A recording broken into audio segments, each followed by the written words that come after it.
Ehi Shurma, ben ritrovati nella baia. Oggi mettiamo le mani dentro un bel barile pieno di polvere da sparo, la lanciamo in aria e accendiamo il fuoco. Perché parliamo di qualcosa che nel mondo dei videogiochi sta cominciando a fare un bel po' di rumore, più di quando vengono sparate quelle belle cannonate in sequenza, ossia le recensioni. E ovviamente non parlo di quelle oneste, ponderate, di quelle critiche nel giusto, ma di quelle viziate. I soliti due pesi e due misure. Di quelle che quando le leggi pensi, ma davvero abbiamo giocato lo stesso gioco io e lui? Volete sapere di cosa sto parlando? E allora, arrivate fino alla fine e sigla!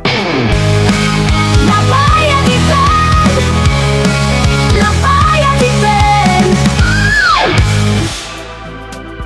In questi giorni ho giocato a South of Midnight, l'ho completato, un'avventura ambientata nel profondo sud degli Stati Uniti, dove ogni capitolo è una leggenda, una storia intrisa di dolore, tragedia, folklore. Si parla di tematiche come la morte, la perdita, le violenze, sono temi pesanti però affrontati con un certo rispetto, ma soprattutto maturità. Il tutto condito con una direzione artistica eccellente, con una tecnica molto gradevole da guardare che è lo stop motion, che ragazzi è uno spettacolo per gli occhi. E allora mi chiedo, come può un titolo del genere, sicuramente che presenta qualche limitazione, prendere la media del 7? Come può essere travolto da critiche becere, superficiali? Giusto per dirvene qualcuna, ne ho letta una proprio al primo giorno, neanche poche ore dopo l'uscita. 1 stella su 5, personaggio femminile, non mi identifico. E vabbè, poi non vi lascio immaginare neanche il livello delle critiche sulla protagonista, perché è nera.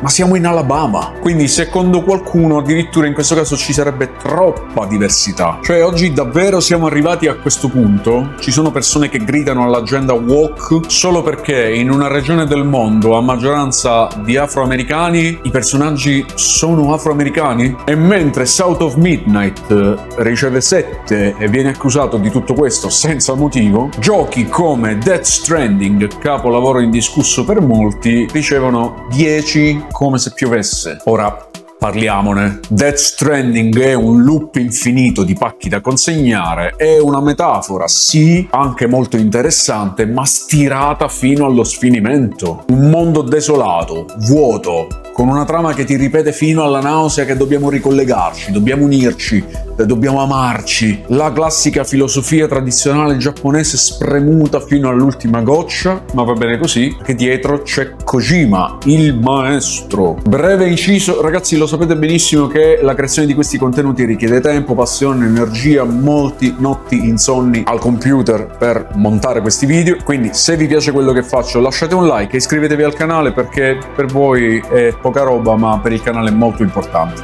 Andiamo avanti. E quindi dicevo, guardiamo in faccia la realtà. I giochi non vengono giudicati solo per ciò che sono veramente, vengono giudicati in base a chi li produce, in base al nome che c'è dietro. Se sei Sony, se sei Kojima, già parti con 2-3 punti di vantaggio sulla scala che va da 0 a 10, e inoltre si parte da 10 e poi eventualmente si va indietro. Mentre se sei Xbox, oppure se sei un team che ancora non ha un nome scolpito nella roccia, e allora per te la salita è ostacolata da chi decide quali ostacoli e dove metterli. Perché se in un gioco la ripetitività alla fine non è un problema e quel gioco prende 10, mentre in un altro gioco la ripetitività diventa il motivo per il quale quel gioco prende 7, e allora tu stai mettendo un ostacolo in quel gioco dove nell'altro non l'hai messo. Eppure South of Midnight fa una cosa che Death Stranding non fa: ti racconta storie profonde, ti fa sentire dolore, ti fa vivere dei drammi umani senza bisogno di filosofeggiarci intorno per ore e ore e ore. Ti fa emozionare. Anche Death Stranding fa emozionare, ma ha delle cinematiche inutilmente lunghe che spesso sono la ripetizione di quello che è già stato detto più e più volte. Quindi o le skippi oppure ti fai due palle così. Quindi l'emozione è diluita. Ti puoi emozionare le prime volte, complice anche la colonna sonora di Death Stranding, per il 90% canzoni dell'horror. Ma dopo che un concetto me l'hai ribadito 18 volte nel nel giro di un'ora, ragazzi, voi idolatrate Kojima, ma forse non vi rendete conto che vi sta trattando come foste dei dementi. I combattimenti in South of Midnight sono superflui, sì, infatti c'è anche l'opzione per disattivarli, c'è anche l'opzione per rendere il personaggio invincibile, perché South of Midnight principalmente vuole raccontarti una storia, vuole che la vivi come fosse una storia interattiva. Quindi chi si lamenta dei combattimenti di South of Midnight, lo sapete che li potete disattivare? O lo sapete che ai livelli di difficoltà aumentano il numero di nemici, aumenta la difficoltà? Quindi sì, i combattimenti sono superflui,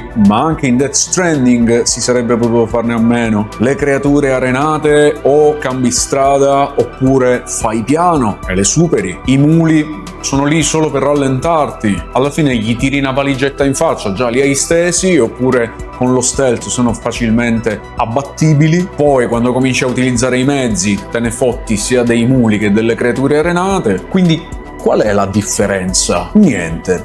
Il nome, il logo, l'hype, l'etichetta. In uno c'è Sam Porter Bridges, personaggio bianco creato da Kojima, nell'altro c'è Hazel, donna nera, in un gioco creato da Compulsion Games. E chi diavolo sono questi? Ah beh, comunque è Xbox, quindi non ha valore. E questo, ragazzi, è il vero problema del mercato del videogioco di oggi. Cioè il nome vale più del contenuto, è la confezione che fa dimenticare il cuore del gioco. Ed essendo che siamo arrivati a questo punto, sappiatelo, abbiamo fallito come giocatori, ma soprattutto come recensori, ammesso che ne esistano ancora. Perché ormai non si fa altro che scopiazzarsi le recensioni l'un l'altro. Ma è mai possibile che un gioco prenda praticamente lo stesso voto secondo tutte le redazioni? È mai possibile che non ci sia una redazione che quel gioco lo valuta 6 e un'altra lo valuta 8? Oppure semplicemente vi manca il coraggio di scrivere quello che realmente pensate di quel gioco? Death Stranding alla fine è un brutto gioco? No, assolutamente, deve essere giocato